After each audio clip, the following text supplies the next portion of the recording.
Autumn Parker, you were at the Wise Traditions Conference last year, and you're just an amazing expert on toxification and detoxing. So I have to ask you, everybody's talking about microplastics right now, how they're Mm. in our clothing and they're in our food and they're in the fish and they're in our bodies and they're all over the place. How do we detox from microplastics? Hilda, it's always a pleasure to reconnect with you, and it's great to have this conversation. So yeah, it's hot topic right now, isn't it? Microplastics. It's in everything. I've got some really interesting stats to kind of kick things off. So, and I actually spoke about this at the conference Oh, last year. So there was a study by the University of New Mexico, and this was actually in 2024. So literally last year, they conducted a study and they found that the participants in that study had, in terms of microplastics, they had 0.5% of microplastics in their brain. So, and that had increased by 50% from 2016. So we actually our brain is part plastic today. So that, I mean, that is an absolute shocking statistic. our Uh, brain and our heart, because I interviewed yeah. Dr. Jack Wolfson, a cardiologist, and Mhm. he said there are microplastics in our heart as well. It's crazy. Yeah. It's causing all kinds of havoc inside our bodies, right? Well, here's the thing. When we have a buildup of toxins within our system, the body is so, I mean, the divine intelligence of the body is amazing. The body wants to get toxins out of circulation and in storage because technically that's safer. The Mhm. body would rather uh, survive than thrive. So as soon as these toxins come into circulation, if they're in the bloodstream, that is dangerous. So that it siphons them out to fat tissue and organs. So that's why we're getting microplastics in the brain, in the heart, because it's saying, listen, in circulation, not good. Put it into storage. Oh, that's interesting. I hadn't heard that before. Okay, okay. Mhm. So yes, I believe the body is on our side and it's Yeah. doing the best it can. So the Mhm. question is, how do we get the microplastics out altogether? And is it even Yeah. possible to get them out of the brain and the heart, for example? Yeah. So what I think people want is there's a problem, give me the quick one thing solution. And I would love to say that was the case, but it doesn't exist. Hmm. Now, there are many things we can do. Essentially, we need to, when the body's in balance, things just work. And we live in an environment where we're naturally imbalanced. We've got more toxins coming in than are coming out of the body. We live in a very unnatural environment compared to our hunter-gatherer ancestors. We're drowning in heavy metals, chemical solvents, EMFs. So really, there's no one thing I can say, do this, and microplastics will go. Hmm. But there are many things we can do that aid the body in functioning at a level where it can cope with the onslaught of the amount of microplastics we're exposed to. So the first thing I would say is look at your external environment, because here's the deal. There's no point detoxing all of these microplastics out if we're just loading them back in. Hmm. There was a study done, I believe it was the University of Amsterdam, and they found, no, it was the State University of New York. They Hmm. found that they tested a bunch of plastic water bottles, and basically every single one of them contained microplastics. So again, it's like, okay, well, let's look at what our external environment uh, contains, and let's make smarter choices. Hmm. uh, Purifying our water, buying, if you have to buy out on the go, buying glass bottled water. So there's a lot we can do just to lower the amount we're being exposed to. Because Right, here's the that thing. makes sense. Yeah. Start with what you can control, right? So instead of Yes. just trying to get stuff out, like try to lower your exposure in the first place.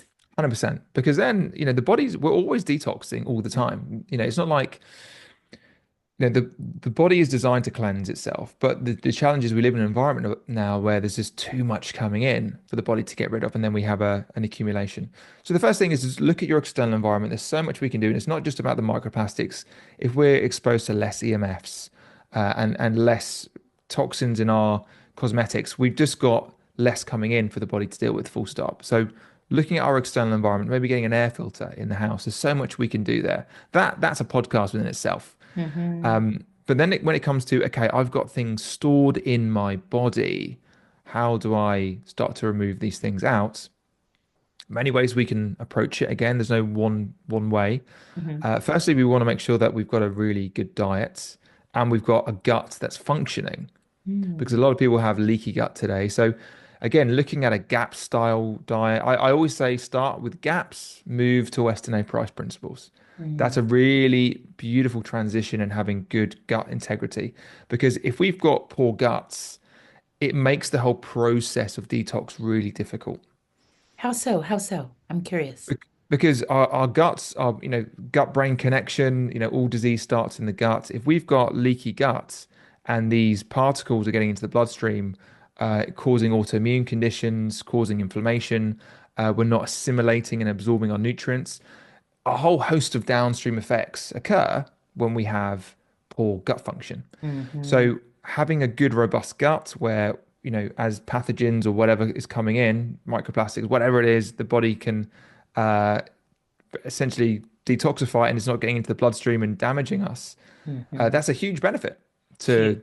the overall process of how our body works. Hmm. So gut health is important. So your diet is really important. If we don't have enough minerals, and again, minerals are the spark plug of our metabolism, we just can't function. Like the body functions on minerals. And the problem is we've got, we're talking about microplastics today.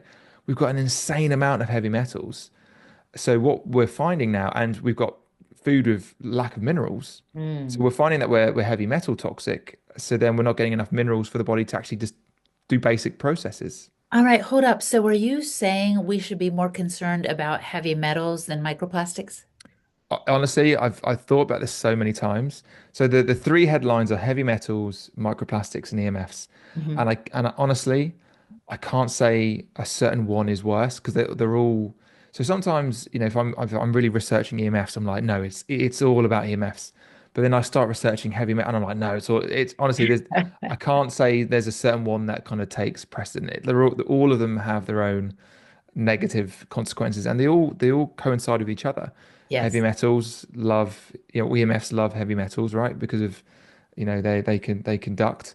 Uh, they all kind of interrelate and help each other out in that respects. Right. You know?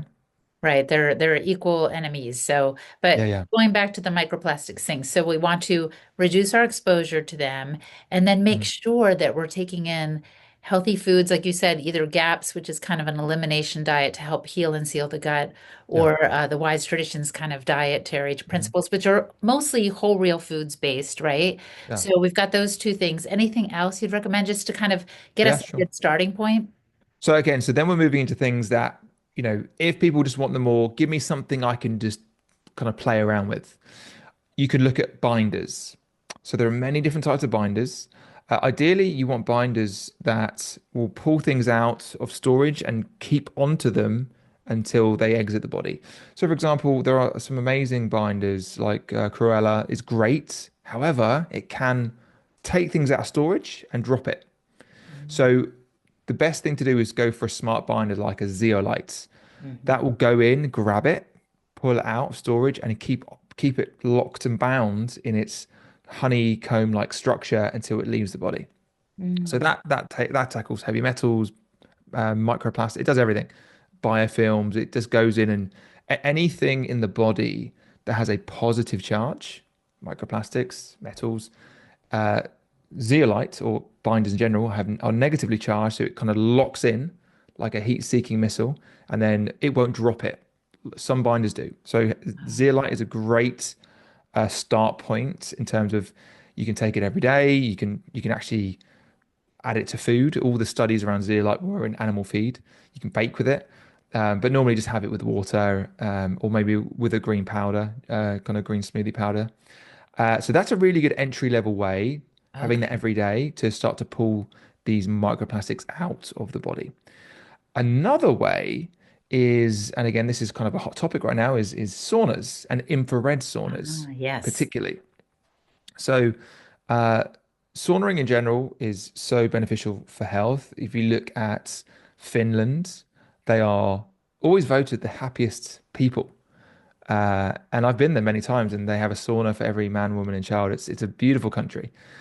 Now, obviously, they focus on the traditional saunas, but there's a lot of studies that have come out around the benefits of infrared saunas, especially when it comes to detoxification.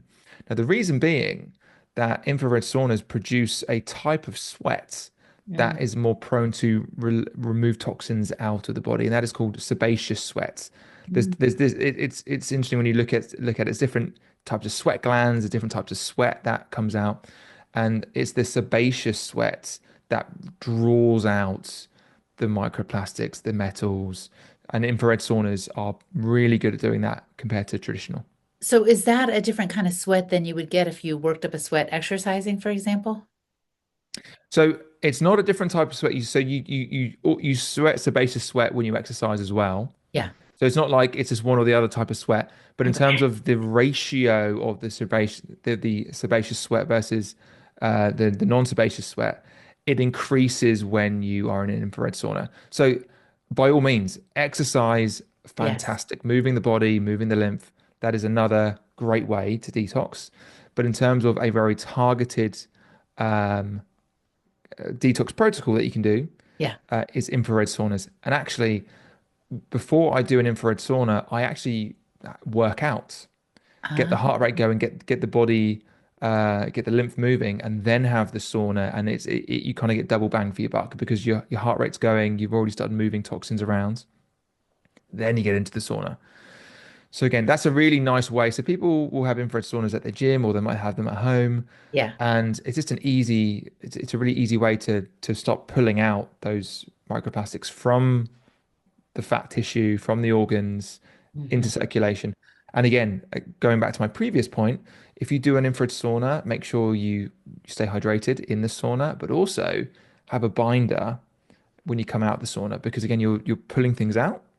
And yes, you'll sweat out a lot of the toxins, but you're going to also have toxins coming into the gut.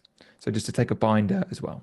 Is that why people do like these niacin flushes? Is that a kind of binder too, or is that something else altogether different? So that the niacin flush is a protocol. I actually had the guy who talks about it on my show, and it's essentially when you take niacin, that causes something called rebound lipolysis, where you have the flush effect, but it's not actually the flush effect. It basically you have a rebound lipolysis where the body will stop burning fat for a certain amount of time, and then after I think a 3 hour window, it kicks in again, and that forces more toxins out of the storage into circulation. So that's a really good protocol. I've done that protocol. I saunaed for 30 days straight. But again, it's not, it's a great protocol and I endorse it, but it's not, if you're looking for like the quick, just give me the thing. Yes, and Sauna on its actually, own is amazing. I shouldn't even mention niacin because it's just so out there, but maybe the more Yeah. basic things like you were saying, the zeolites, the infrared sauna. And I've also just recently purchased some clay to try to include some Yeah. clay in my own diet. And I have some activated bamboo charcoal. I imagine Yeah. those are Try binders Kasumi. as well, right? Yeah, there are binders for every day of the year. So I love bentonite clay. It was documented by Weston A. Yes. Price Yes. that the Aboriginal people had these satchels and they would dunk their food in this clay water because they knew intuitively that it would, ease digestion and it was good for their health. Yeah. So there's clay, there's takasumi, there's activated charcoal, there's zeolites, there's the modified citrus pectin. Then you get all these different binder blends that all these different brands make. So there's loads of different ways or binders to use. I just think zeolite is such a good entry level Mm. binder because it does so much. It's very gentle. Um, if you take activated charcoal for too long, it can start to and at certain times it can bind to minerals, it can bind to supplements and medications. So again, these things people may not know, but with a zeolite, you don't have to worry about that because it's only going to bind to the positively charged substances in the body, and anything positively charged is bad. So Okay. there are loads of binders. Clay's amazing as well. I love bentonite Yeah. clay, and also, again, not as convenient as saunas um, or binders, but having clay or detox baths where you can throw the clays in, you can throw in Epsom salts. So again, if you just want to relax in the evening, just make one of these baths. make it as hot as it can be, so to open up the pores, and just sit in the bath, and things will be pulled out through the clay and the Epsom salts or whatever you put in there. Oh my gosh, Adam, I love it so much. Okay, so this is the thing. If I get too much information, I don't act on anything because I get too overwhelmed. So you've given us some Yeah. really good tips. I'm actually literally going to start doing this now because I want my heart and my brain and all my organs to function optimally. I am so thankful for you and your expertise. Thanks for joining me today. Thank you, Hilda. It's been an absolute pleasure.